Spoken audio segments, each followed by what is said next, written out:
Bonjour messieurs, dames. Bon, c'est bien, vous êtes très nombreux cet après-midi. Alors, on a un concert exceptionnel aujourd'hui.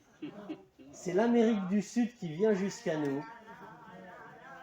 Avec Carlos, qui va nous jouer de la harpe paraguayenne. Ah, vous connaissez? Quelle est la différence? On va vous expliquer. Alors, ils vont vous expliquer la différence tout à l'heure entre la harpe paraguayenne et la harpe celtique. Vous aurez la différence. Et à la guitare et au chant, Felipe. Voilà, on peut les applaudir et je vous souhaite un très bon concert. Merci à vous. Merci.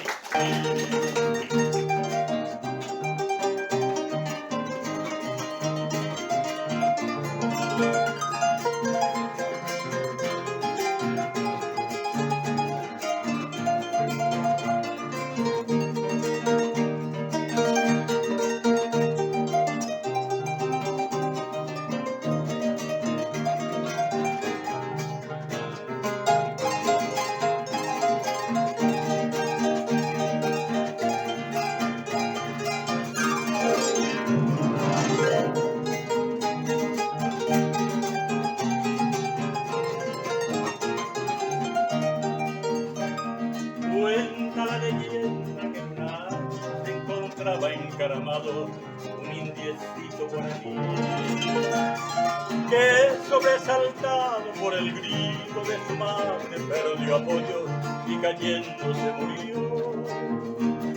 Y de entre los brazos maternales, por extraño sortilegio, en Chobuel se convirtió. Yo voy cantando, está mirando acá, mirando allá, volando, se alejó. Yo voy, qué lindo es, qué lindo va perdiéndose del cielo guaraní.